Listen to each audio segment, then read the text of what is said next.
A paz, queridos, que bom estarmos aqui novamente no nosso programa semanal da Escola Bíblica Dominical para darmos sequência à nossa série de estudos bíblicos baseado no Evangelho segundo escreveu Lucas. E hoje nós chegamos na lição de número 5.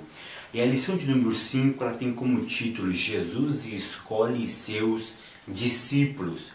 E a leitura bíblica em classe se encontra no Evangelho segundo escreveu Lucas, capítulo de número 14, do verso 25 ao verso de número 34. Então, leitura bíblica em classe, Evangelho segundo escreveu Lucas, capítulo de número 14, do verso 25 ao verso de número 35, que está baseado o tema da nossa quinta lição da Escola Bíblica Dominical. Jesus escolhe seus discípulos. Na aula de hoje, nós veremos a importância da palavra de Deus para a construção do seu reino aqui na terra.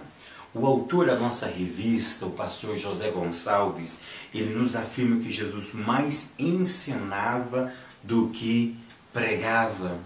E ele também vai trazer foco que o ensino de Jesus foi a causa que modelou os seus discípulos. Mas quem ouve esse tema pensa que logo na escolha dos 12 discípulos de Jesus, ou melhor dizendo, na escolha dos 12 apóstolos do Senhor Jesus.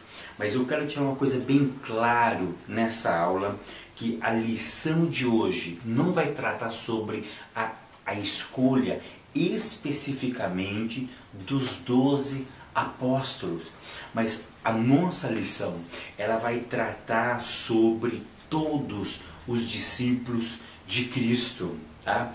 Por quê? Porque o foco da nossa lição não é sobre o apostolado. O foco da nossa lição não é o colégio apostólico, mas é o discipulado.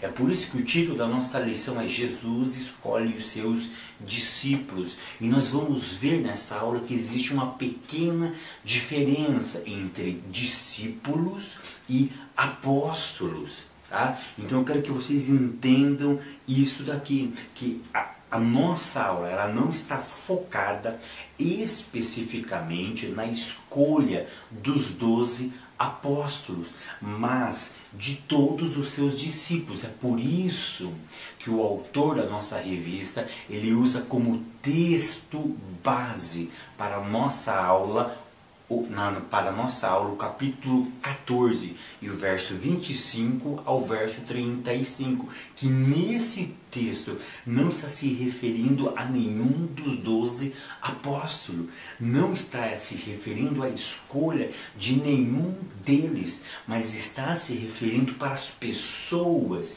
que estavam seguindo a Jesus. Tá? Então nós precisamos ter essa diferenciação na nossa mente entre um discípulo e um apóstolo. Um outro detalhe que eu quero que vocês prestem atenção antes de nós entrarmos propriamente nos nossos tópicos, que o outro detalhe é que a nossa aula ela não está focando a salvação. Mas a nossa aula ela está focando o discipulado. Então isso vocês têm que ter na vossa mente. A aula não está focando salvação, mas sim o discipulado. Por quê? Porque existe uma grande diferença entre salvação e discipulado. Parece que Jesus ele faz essa distinção ao longo da sua vida. Jesus ele segrega, ele separa o ato salvífico para o ato do discipulado. Jesus ele sempre fez a diferença, a distinção entre salvação e discipulado. O que é salvação especificamente? A salvação ela é algo que acontece por causa de uma outra pessoa. Salvação, ela acontece por meio de um ser externo. O discipulado acontece motivado pela sua própria vontade. Salvação é aquilo que os outros produzem em nós, tá? Salvação bíblica.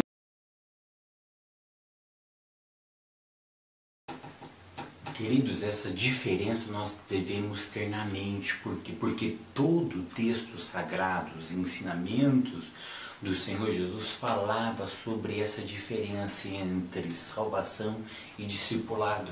A salvação é algo que alguém externamente produz em nós, e o discipulado é algo que nasce dentro de nós para seguir alguém externo.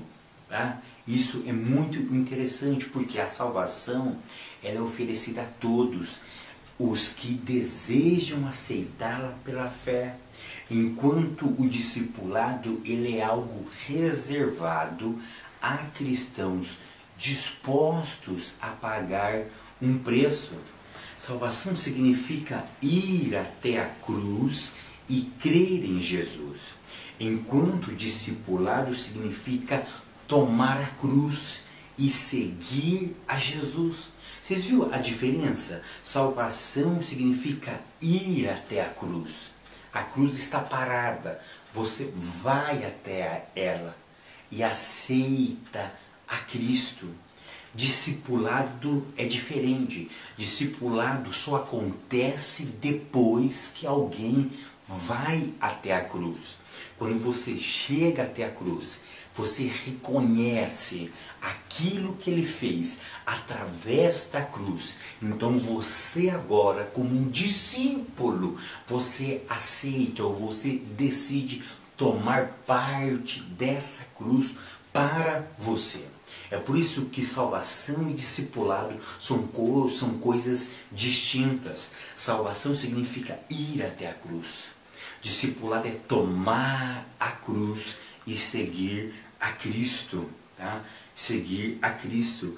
O desejo de Jesus é salvar o maior número de pecadores possíveis, mas ele nos adverte sobre a necessidade de levar o discipulado a sério. Perceba que é muito interessante que na nossa... Deixa eu colocar aqui, pegar minha revista, que a verdade prática diz assim, ó: o chamado para a salvação é de graça, mas o discipulado tem custos. Então é isso que eu quero que vocês entendam, que existe uma diferença entre salvação e discipulado. Salvação é de graça, discipulado tem preço. Paulo diz em Filipenses, a salvação não vem pelas obras, para que ninguém se glorie, para ninguém fale, olha, eu paguei o preço por ela. Salvação é de graça, mas o discipulado tem um preço. E daqui um pouco nós vamos falar sobre o preço de ser um discípulo.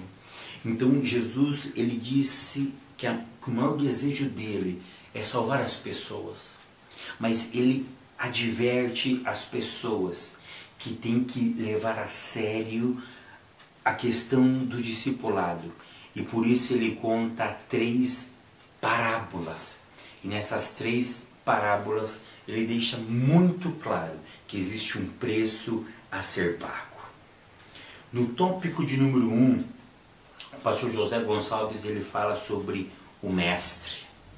E no item de número 1 ele fala sobre seu ensino. E ele afirma o seguinte, que Jesus preferiu o ensino do que pregações. Aí eu coloco aqui, por quê? Primeira coisa, porque o ensino ele é um processo, a pregação não. Percebam que o método usado em salas de aulas para crianças, adolescentes, no ensino médio, no ensino fundamental, no primário, o que é? É palestras ou ensino? É ensino. perceba que nas escolas o que se usa é a conversação, mas não está focado em palestras, não está focado em um único ser falando. Ou seja, por quê? Porque o ensino envolve um processo, o ensino envolve questionamento. A arte da pregação não. A arte da pregação você fala a sua ideia naquele momento e pronto. Mas o ensino não, o ensino ele é modelador, o ensino é uma construção paulatinamente. E é por isso então que Jesus ele prefere como um mestre por excelência de usar o seu ensino. E aí o autor nos enfatiza que ele ensinava com autoridade. E aí o autor ele diz o seguinte, que ele não reproduzia ensino de outros. A sua origem era divina. Aqui está um princípio maravilhoso, que Jesus não copiava ensino de ninguém. Jesus ele tinha autoridade naquilo que ele falava. Ele falava com propriedade, ele falava com veemência. Por quê? Porque a mensagem que ele produzia, ou melhor dizendo, que ele reproduzia, não era mensagem exclusivamente dele, mas ele recebia essa mensagem do próprio Pai. Isso é algo fantástico. Item de número 2, seu exemplo. Aqui o autor está falando sobre o mestre. Primeiro ele fala sobre o seu ensino, que o ensino de Jesus era um ensino com autoridade. Segunda coisa que ele fala, o seu exemplo. Jesus ensinou os seus discípulos através do seu exemplo. Aí o autor ele nos cita um texto bíblico, João 13, verso 15, que diz assim: porque eu vos dei o exemplo, para que como eu vos fiz, façai vós também. Nesse texto está a grande diferença entre Jesus e os escribas e os fariseus. Por quê? Porque Jesus vivia aquilo que pregava, enquanto os fariseus, enquanto os escribas, era ao contrário. Eles pregavam, mas não viviam. E deixa eu dizer uma coisa para os irmãos, deixa eu dizer uma coisa para as irmãs, para os meus professores, para minhas professoras, para aqueles que me acompanham, que o exemplo dos mestres deveria ser o carro-chefe, deveria ser o cerne, deveria ser a âncora, o alicerce de suas vidas.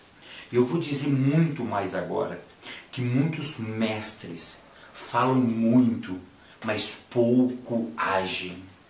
Muitos ensinam, mas poucos vivem aquilo que ensina. Infelizmente, nós que somos mestres, eu e você, que somos mestres, entendemos que devemos ser servidos, entendemos que devemos ser reverenciados, colocados em pedestais. Mas Jesus ele vem na contramão. Jesus ele é antagônico a este conceito, que de Senhor ele passa a ser servo. É isso que Paulo diz em Filipenses, que ele veio como servo. Aquele que era Senhor, ele se torna servo. E talvez você pode estar se perguntando, ou me perguntando, me questionando aí do outro lado. Mas quando Jesus se torna servo, será que ele não nos empurrou ainda mais para baixo? Não. Quando Jesus se torna servo, ele não nos empurra mais para baixo. Na verdade, ele nos elevou, ele nos dignificou.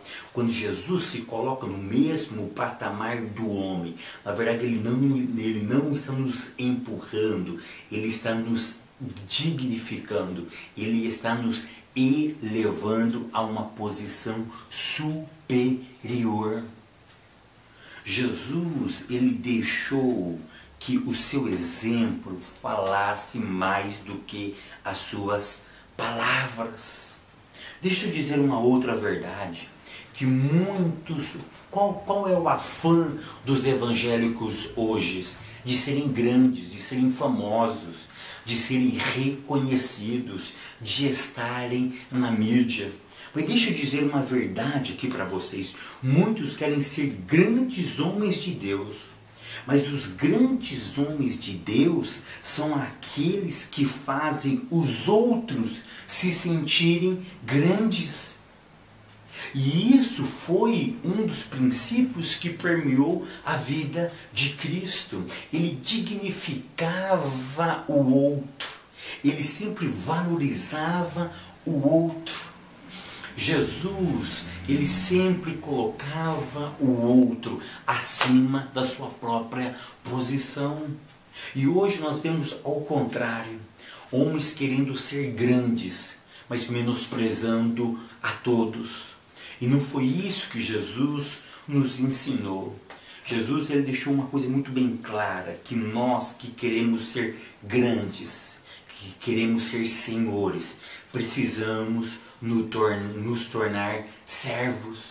Precisamos não ser servido, mas servir o nosso próximo. Jesus nunca desprezou os outros, mas ele sempre os valorizava. Deixa eu dizer uma outra verdade. Hoje nós não estamos precisando de teólogos, nós não estamos precisando de filósofos, psicólogos, pedagogos, terapeutas. Nós não estamos precisando, dentro das nossas igrejas, pessoas que dominam a arte de falar. Mas você sabe o que nós estamos precisando? E precisando urgentemente de exemplos. Nós estamos precisando de homens e de mulheres de exemplos que sejam referenciais para a juventude, referenciais para a nossa igreja.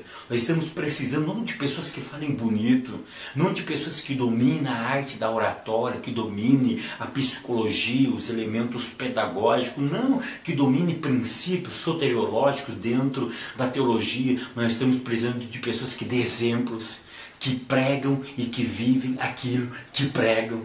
Nós estamos, querido, deixa eu dizer uma outra verdade, nós estamos aqui desvalorizando os nossos púlpitos. Por quê? Porque pregamos e não vivemos. E as pessoas estão sempre nos observando.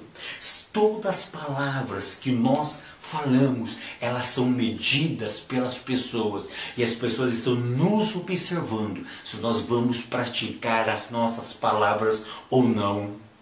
No seu ensino aí, de quinta, de terça, eu não sei que dia é a sua escola dominical, a sua escola bíblica, mas aquilo que você fala, professor e professora, é medido pelos seus alunos. E nos bastidores, eles sempre digam, olha lá, ele falou e não está vivendo. E é isso que Jesus sempre queria nos passar. Um certo dia, um amigo meu, ele disse de um pastor muito amigo dele, ele disse, Fábio, aquele pastor, ele é um gigante no púlpito, mas é um menino fora dele. E aquilo me trouxe uma grande preocupação, porque em cima do púlpito ele era um gigante, ele era um grande homem de Deus. Ele falava bonito, ele emocionava, ele cativava, ele influenciava em cima do púlpito. Mas quando descia do púlpito, era um menino, era um inconsequente, era aquilo que falava e não vivia, oscilava, brincava de ser aquilo que não era. O pastor José Gonçalves, ele diz da seguinte forma, o povo se convence mais rápido pelo que vê do que pelo que ouve. O que ele está querendo dizer aqui? Que o exemplo move as pessoas. O exemplo fala mais do que palavras. E é isso que a igreja está precisando urgentemente, de pessoas que sejam exemplos, não de hipócritas, pessoas que ensinam ser aquilo que não são, pessoas que dizem que amam, mas não amam, pessoas que dizem que são e que não são, pessoas que são uma coisa dentro da igreja e outra fora dentro da igreja. Nós precisamos de exemplos. A igreja carece de exemplos. Eu trabalhava numa empresa, e toda semana se colocava palavras de autoajuda no mural dessa empresa. E certa vez colocaram a seguinte frase de um grande palestrante do nosso país. E a frase era o seguinte, abre aspas, palavras movem, exemplos arrastam. E aquilo ficou guardado no meu coração, eu peguei, imprimi, está guardado comigo nos meus arquivos, tá? Eu achei muito interessante, palavras movem, mas exemplos arrastam. O que o autor queria dizer com isso? Que exemplos é muito mais poderoso do que simplesmente as palavras. Ou seja, nós precisamos urgentemente de homens e de mulheres que vivem aquilo que estão pregando, que vivem aquilo que estão ensinando dentro das nossas igrejas. Queridos, agora no tópico de número 2, o chamado, tá? Eu estou assim um pouquinho mais contido hoje, que eu estou gravando, já é de madrugada, então para não incomodar os vizinhos, então eu estou mais contido nessa aula, tá? Mas no tópico de número 2 diz assim, o chamado, tá? Aí no item de número 1 vai falar sobre o método. E eu quero que vocês perguntem para os seus alunos, qual é o método que Deus usa? Ou qual foi o método que Jesus usou para atrair as pessoas? E eu afirmo nesse momento que ele não tinha nenhuma forma exclusiva, ele não possuía nenhuma forma única para atraírem as pessoas para si. O autor vai falar sobre 4 formas diferentes que foram usadas nos textos sagrados para atraírem pessoas para Jesus. E a primeira forma que ele usa é que ele mesmo decidiu, ou seja, Jesus certa vez estava andando, ele viu certas pessoas e convidava aquelas pessoas para seguir. A segunda forma, o segundo método que às vezes era usado, era por indicação de pessoas. E ele diz que houve alguns casos em que João Batista indicava pessoas para seguir a Jesus. O terceiro método que ele diz que acontecia era que pessoas que se oferecia para segui-lo. Algumas pessoas chegavam para Jesus e falavam, Jesus, eu posso segui-lo? Eu quero te segui-lo. Ou seja, pessoas se ofereciam. Então essas pessoas também eram aceitas por Cristo. E o quarto método, ou a quarta forma que era usado de chegar até a Cristo, era outras pessoas levarem pessoas até Cristo. Mas o que eu quero que vocês entendam é o seguinte, que não existe uma forma única e exclusiva para Deus atrair pessoas para si. Uma coisa que eu gosto muito é do Evangelho, da carta de Paulo aos Efésios, a palavra multiforme, ou seja, existe várias formas de Deus atrair pessoas para si. Tá? Existem várias formas. Deus não trabalha com método. Deus não trabalha de uma maneira só. Deus ele é criativo. Quando nós pensamos que vai acontecer daquela forma, Ele nos surpreende. E na forma que nós menos imaginamos, pessoas são atraídas para Cristo. Às vezes nós queremos pregar, às vezes nós queremos ensinar, às vezes nós queremos fazer da nossa maneira, mas quando Deus quer salvar alguém, Ele faz do jeito dele e Ele atrai essas pessoas da maneira que Ele quer, ou seja, Ele cria situações para atrair as pessoas para o seu reinado. E a forma que ele usa, às vezes, foge do nosso intelecto, foge da nossa capacidade, foge da nossa racionalidade. E isso é algo fantástico, querido, porque Deus ele não possui uma forma exclusiva de atrair as pessoas para si, mas existe uma multiforme de Deus, existe uma multiforme de Deus de agir no processo da salvação. O item de número 2 fala sobre o custo, tá? E quando nós vamos falar do custo, eu quero fazer uma afirmação. E essa afirmação é uma frase que eu mesmo criei. Eu tenho a mais absoluta certeza que vai ser bênção para muitas pessoas. Mas muitas pessoas vão ficar meio espantado com essa afirmação minha. Preste atenção no que eu vou dizer com carinho. Medite nessa mensagem, medita nessa expressão. Pense, calcule, reflita e veja se aquilo que eu estou expondo está certo ou errado. Olha, preste atenção nisso. Nem todo salvo é um discípulo, mas todo discípulo é um salvo. Eu vou repetir essa frase.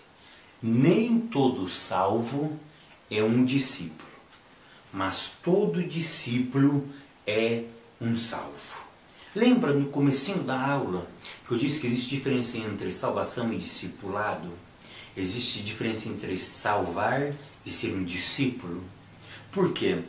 Porque salvação é algo que acontece da parte de Deus para nós.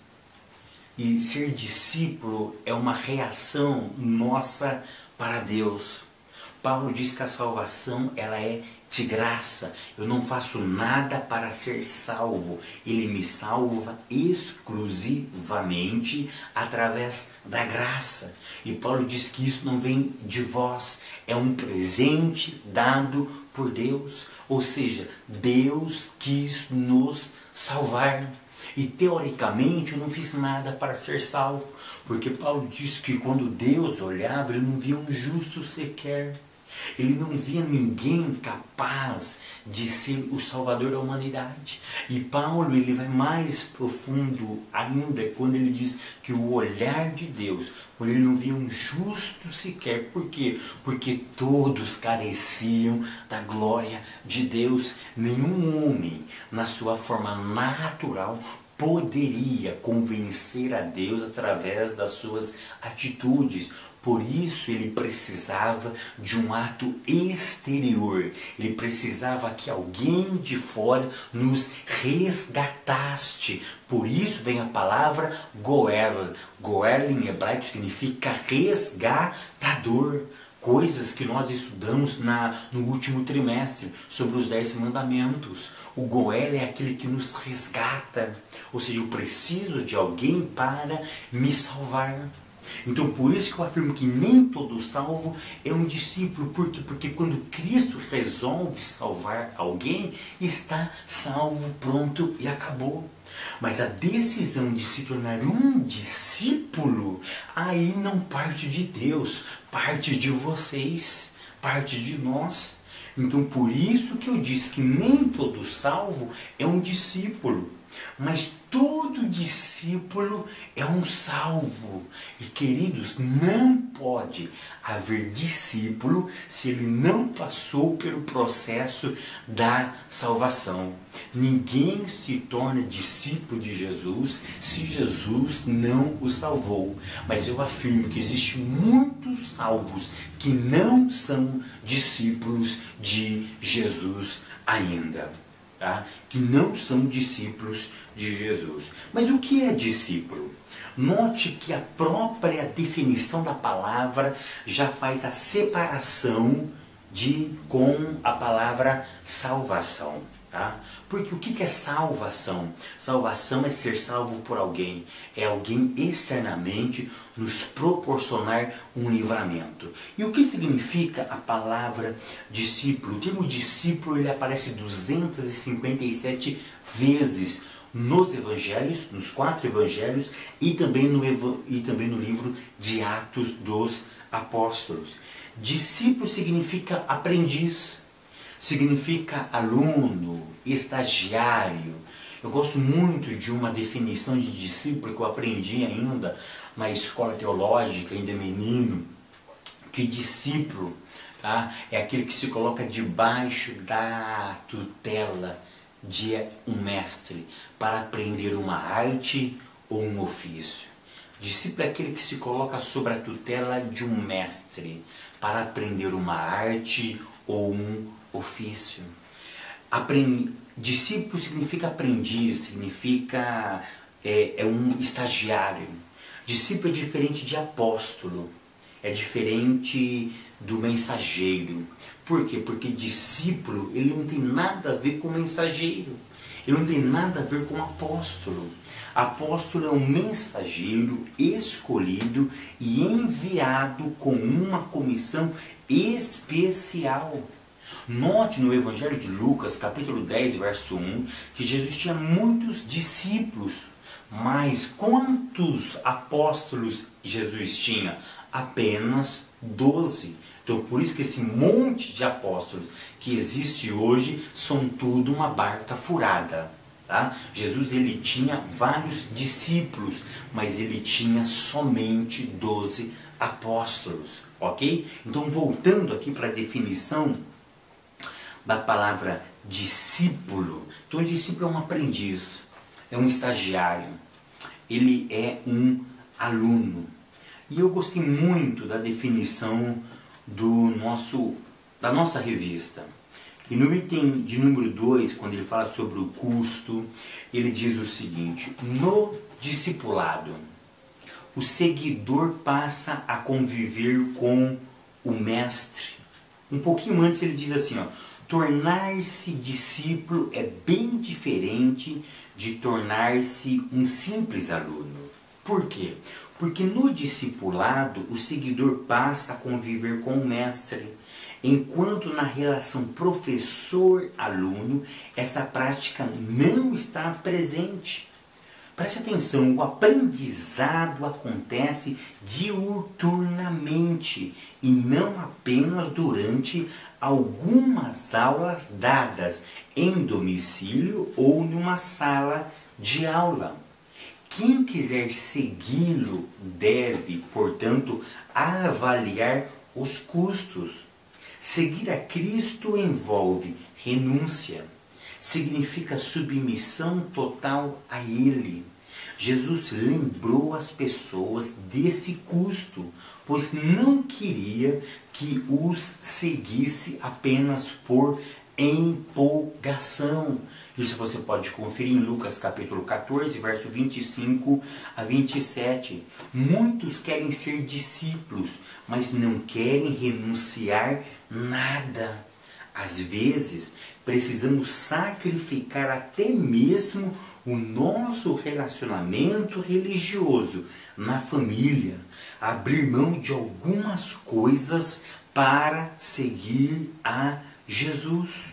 Então, por isso que eu afirmo que nem todo salvo é um discípulo, mas todo discípulo é um salvo. Queridos, é isso que eu quero que vocês levem para a classe de vocês. Que para ser discípulo existe um custo. Existem muitas pessoas na igreja que foram salvas. Elas vão morar no céu, mas elas não têm o privilégio de ter Jesus como seu mestre. Eles não se colocaram debaixo da tutela dele para aprender uma arte ou um ofício. Ou seja, eles não se submetem ao senhorio de Cristo. Eles andam ainda, infelizmente, com o seu próprio nariz, pensando somente no seu próprio mundo, no seu próprio umbigo. Eles não têm Cristo como cabeça. Eles foram salvos, mas ainda não se tornou um discípulo. Eles ainda não querem pagar o preço da renúncia. É isso que o autor está nos dizendo. E o texto e a leitura bíblica em classe, Lucas capítulo 14, ele é tão profundo que no verso 25 ao verso de número 35, e especificamente, vocês podem notar isso na leitura bíblica em classe. Deixa eu pegar aqui a revista, a leitura bíblica em classe, em Lucas. Perceba que a partir do verso 28 até o verso de número 35, Jesus ele conta 3 parábolas. Ele conta 3 parábolas aqui. E nessas 3 parábolas ele fala sobre a questão de avaliar o custo. A primeira parábola que ele conta está no verso de número 28, quando ele fala sobre um homem que iria edificar uma torre. E ele diz o seguinte, e ele diz no verso 28, pois qual de vós, querendo edificar uma torre, não se assenta primeiro? Jesus literalmente ele está dizendo para que as pessoas que fossem construir uma torre, que essas pessoas se assentassem. O que significa a palavra assentar? Parar literalmente o seu trabalho. Levar essa pessoa a uma reflexão. Sentar aqui significa fazer as contas.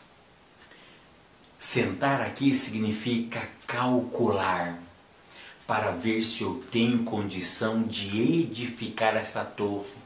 Ou se o dinheiro que eu tenho vai levantar até por exemplo, vamos construir uma casa e eu estou com 10 mil reais. Com 10 mil reais você consegue terminar uma casa? Hoje não. Você vai levantar lá o alicerce, você vai levantar umas 3 paredinhas, depois para. É isso que o texto está querendo dizer.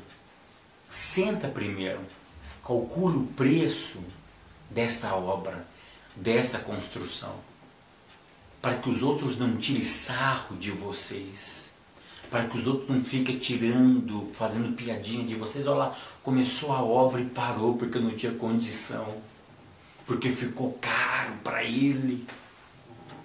É isso que o texto está querendo dizer. Se assenta. E depois ele conta uma outra parábola ainda. Essa parábola, ela está no verso 31. Ou qual é o rei que indo à guerra, a pelejar contra outro rei, não se assenta primeiro a tomar conselho sobre se com 10 mil pode sair ao encontro do que vem contra ele com 20 mil? Aqui ele está usando 2 parábolas gêmeas. O primeiro se assenta e faz o cálculo para ver se você pode construir. Nessa outra parábola aqui é um pouquinho diferente. Ele pede, rei, se assenta, faz as contas e analisa se compensa você sair à guerra, você ir ao encontro de alguém que está vindo contra você em maior número. Queridos, nessas 2 parábolas tem segredos maravilhosos. Na primeira parábola, ele diz, se assenta aqui e calcule o preço de se tornar um discípulo. Na segunda parábola, Jesus está querendo dizer o seguinte, se assenta aqui e calcule o preço que você vai pagar por não seguir as minhas exigências. Perceba que na primeira parábola é facultado ao homem construir ou não. A decisão é do homem de construir. Eu vou construir uma casa ou não vou construir uma casa? Eu vou construir uma torre ou não vou construir uma torre? Esse problema é meu, é eu que decido. Na segunda parábola não. Na segunda parábola existe um rei vindo contra mim com 20 mil homens. E o que eu tenho na minha mão? Eu tenho 10 mil homens.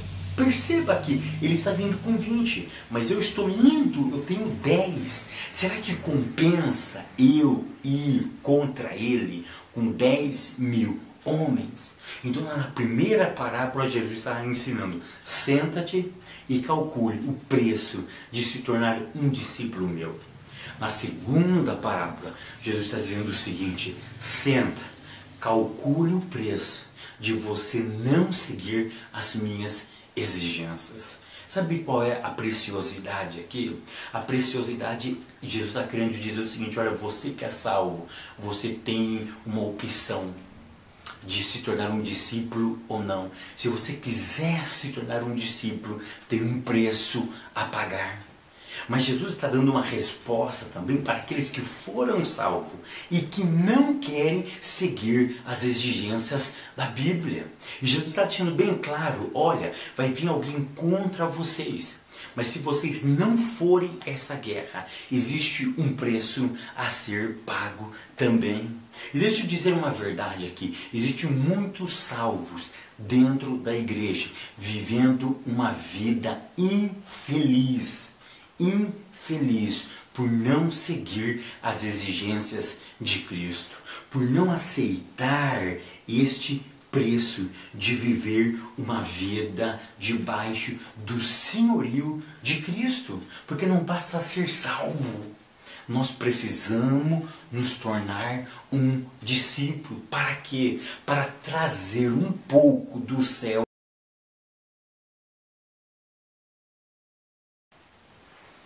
Queridos, infelizmente, muitos cristãos foram salvos por Cristo Jesus, mas não estão sentindo o prazer de ser um discípulo de Jesus. Por quê? Porque quando eu me torno um discípulo de Jesus, eu atraio parte do céu para a minha própria vida. Então por isso que Jesus disse, você tem que se assentar e calcular o preço que você vai pagar por rejeitar as exigências do reino. Então, tanto para que vai se tornar discípulo tem um preço, e também que não vai se tornar um discípulo tem um preço a pagar. E a última parábola que Jesus conta é do sal. O sal ele é bom, mas ele também naquela época, por ele não ser puro, ele também degenerava. E quando o sal não tinha o poder mais de salgar, de conservar, quando ele perdia suas propriedades naturais, ele não servia para nada. E o que fazia com o sal? Jogava ele, e ele era pisado pelas outras pessoas. Então Jesus está deixando muito bem claro, ele deixa muito bem claro, quando um salvo, ele não quer se tornar um discípulo de Jesus, ele não quer viver debaixo do senhorio de Jesus, ele é caçoado pelas outras pessoas. Por quê? Porque ele passa a viver uma vida de acordo com os padrões do mundo. E aí, o que acontece com ele? Ele começa então a se degenerar. E aí sim, ele vai perdendo a sua salvação. Ele vai perdendo o status que Deus colocou para ele. Por quê? Porque aquela posição de salvo ele não conquistou, foi dado para ele. Mas se ele não cuidar daquela posição, ele vai perdendo. E é por isso que ele precisa se tornar um discípulo, para que ele possa alcançar a maturidade cristã. E aí nós vamos então para o nosso terceiro tópico. O nosso terceiro tópico ele fala sobre o treinamento, tá? Ele vai falar sobre o treinamento. E o item de número 1 ele fala sobre mudança de destino. Agora Lucas nos mostra qual era o elemento central que mudaria a vida do novo aluno. Agora esse homem, ele é um discípulo, agora essa mulher é uma discípula de Cristo. Então ele vai falar sobre o que agora esse novo aluno ele está em treinamento. E qual é o elemento central desse novo aluno? Verso de número 27 do capítulo 14, a cruz. Carregar a cruz é a essência do discipulado. Eu gosto muito do Evangelho de Marcos, que o Evangelho de Marcos diz assim, aquele que não tomar a sua cruz. Eu gosto muito do verbo tomar. Tomar não significa me dar, eu tomo por livre e espontânea vontade. Isso é algo maravilhoso. Isso é algo fantástico. Se tornar um discípulo é algo voluntário, exclusivamente do homem. Deus não torna ninguém discípulo. Deus torna um homem salvo, mas discípulo ele não torna. Ou seja, eu preciso tomar a cruz. Mas algo que é muito interessante, o que significa a cruz? Cruz não significa enfermidade, não significa desemprego. Eu ouço muitas pessoas dizendo, nossa, a cruz que eu tenho que carregar é terrível. Mas que cruz? A cruz do meu marido, a cruz do desemprego, a cruz da enfermidade, não. Isso é consequência do pecado. Tanto o cristão, o não cristão fica enfermo, fica desempregado, tem problema, tem dificuldade. Mas o mundo lá fora, ele não pode tomar a cruz, porque o que é cruz? Cruz é a parte do sofrimento de Cristo, é ser criticado pelo mundo, pela pregação da palavra de Deus. E isso o mundo não pode fazer, porque o mundo não foi salvo. E se ele não foi salvo, ele não pode se tornar um discípulo. Então por isso que cruz não significa desemprego, não significa enfermidade, não significa perca das coisas dessa vida. Mas cruz significa literalmente fazer parte do sofrimento de Cristo. Cristo sofreu pela pregação da palavra de Deus, pela exposição das verdades espirituais.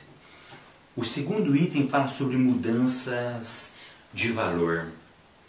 E aí eu afirmo que um salvo, ele não vem pronto de fábrica. Quando Cristo salva, é por isso que no processo salvífico acontece a regeneração, a justificação e acontece a santificação. E todos nós sabemos que regeneração e justificação é algo que acontece de uma vez para sempre. Mas santificação não. A santificação pode ser